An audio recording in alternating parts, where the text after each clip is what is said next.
The sirens wailed like the scream of a ghost, but the German shepherd didn't flinch.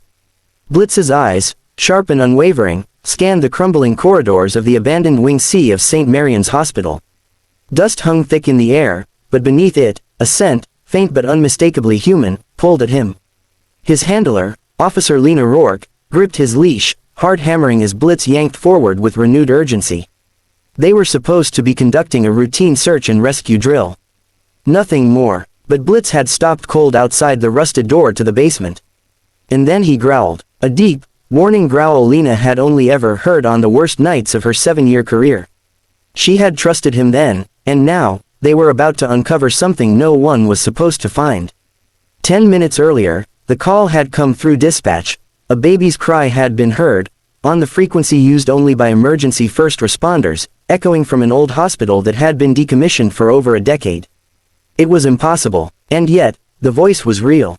Blitz led Lena into the darkness below, flashlight cutting through years of decay and silence. The stairs groaned under each step, but the dog didn't hesitate. He darted forward as if he knew who he was about to find. And then they heard it. A weak, fractured whimper. Lena froze. "Oh my God," she whispered, stumbling after Blitz as he scraped at a sealed metal door, his bark sharp and urgent. She forced it open with her shoulder, dust and rust falling in sheets. What she saw inside would haunt her dreams. In the middle of the small, sterile room was a glowing incubator. Flickering blue lights bathed the space in an eerie hue. Inside, a baby, alive, crying, frail but unmistakably real, reached toward them with trembling fingers. Lena scooped the child into her arms, heart shattering and mind reeling. Who would leave a baby here? Why was the power still running? And who had turned it on just minutes before their arrival? But Blitz didn't celebrate. He circled the room, hackles raised, whining low. Then they heard it, metal scraping on concrete. Footsteps. Not alone. Dash dash dash. They barely made it out in time. As Lena cradled the baby and Blitz barked furiously at their pursuers, she radioed for backup. But something in her gut told her not to wait. She sprinted through the basement, up the stairs, and out into the open air just as dark figures spilled into the hallway behind them. Men in black coats, masks, and silent fury. By the time backup arrived, the hospital was in flames. Arson. All evidence gone, or so they thought. The baby, later named Hope, was rushed to the NICU, and Lena stayed by her side every day. Doctors were baffled. The infant, though malnourished, showed signs of synthetic protein enhancements in her DNA. No birth records, no fingerprints, no identity. But Lena knew. Over the next weeks, Lena and Blitz were pulled into an investigation that would cost her her badge and nearly her life. She dug through classified files, old hospital records, even interviewing former staff who had vanished off the grid. The story that emerged was darker than any nightmare. 10 years ago, St. Marian's had partnered with a private biotech company, Umbracore, under the guise of experimental pediatric care. But the truth was grotesque.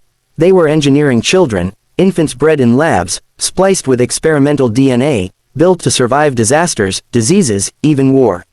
Most of the children had died. Others disappeared, and one, the last one, was left behind in the chaos when the program was supposedly shut down.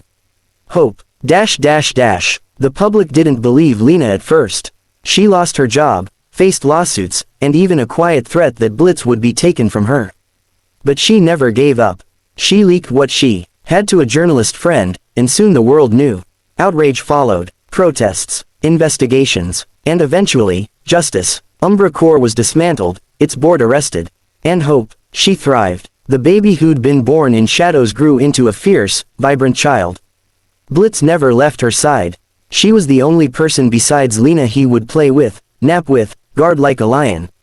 The bond between them became legendary. Years later, Hope would give a speech at a national security conference. She was only 10, but already a symbol of survival, strength, and truth. She ended it with the words, "I was born in darkness, but someone believed in me. And a dog named Blitz showed me the way out." Dash dash dash. Blitz died of old age surrounded by love, his ashes buried under a tree Hope had planted herself. Lena stood beside her, proud and teary, holding the medals Blitz had earned, not for show, but for heart. Because he wasn't just AK-9. He was a hero, a rescuer, and the one who uncovered a secret that the world needed to see. Message. This story is not just about a dog or a rescue. It's about what happens when one soul refuses to ignore a cry in the dark. When courage leads the way. When truth matters more than safety. It's about the power of loyalty, of hope, and of fighting for what's right, no matter how long it's been buried. Because sometimes, the smallest voices need the bravest hearts to be heard.